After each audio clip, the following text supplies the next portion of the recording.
गांव की कच्ची गलियों से आती मिट्टी की सौंधी खुशबू आज भी नीलम के मन को छू जाती थी। शहर में रहते हुए 15 साल हो चुके थे, पर उसके दिल के किसी कोने में आज भी गांव बसा था। खासकर वो घर जहां उसकी परवरिश हुई थी, जहां हर रिश्ता कभी मोतियों की माला की तरह जुड़ा हुआ था, पर अब वही माला बिखर चुकी थी। नीलम अपने पति अजय और बेटी परी के साथ दिल्ली में रहती थी।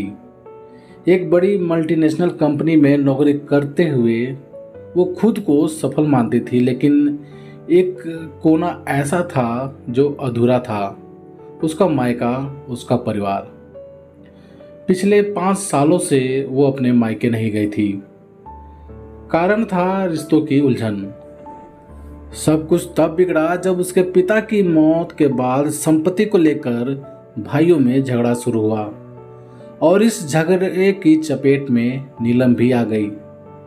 पिता की 13वीं के दिन नीलम अपने दोनों भाइयों अविनाश और मोहन के साथ बैठी थी।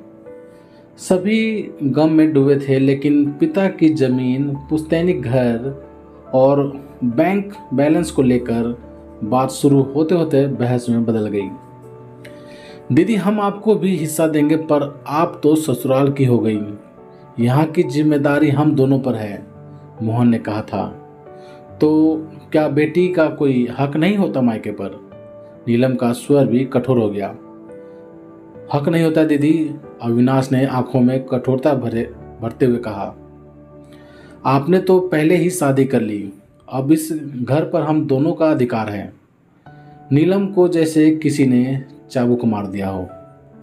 वो चुपचाप उठकर वहां से चली गई।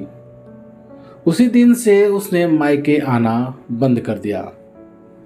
परी अब 8 साल की हो चुकी थी और बार बार पूछती, मम्मा, नानू का घर कैसा था? क्या हम कभी वहां नहीं जाएंगे? नीलम सिर्फ मुस्कुराकर बात टाल देती।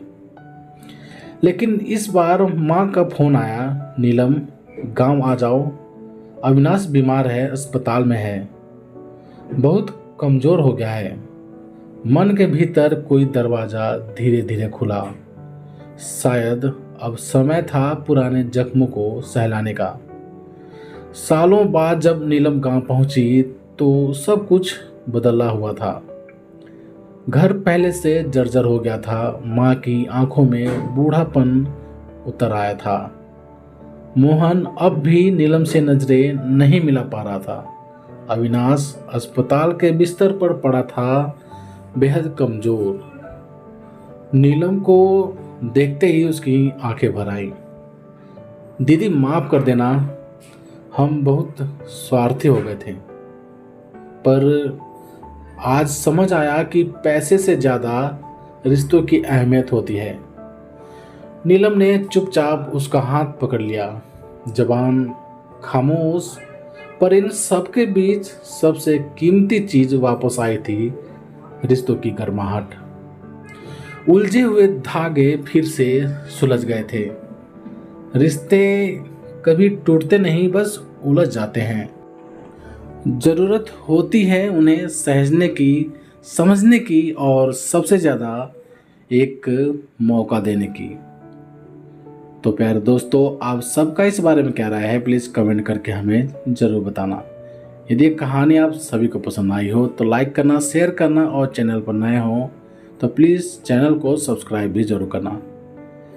चलिए दोस्तों, मिलते हैं आप सभी से एक और नई कहानी के साथ। तब तक के लिए जय हिंद, वंदे मातरम।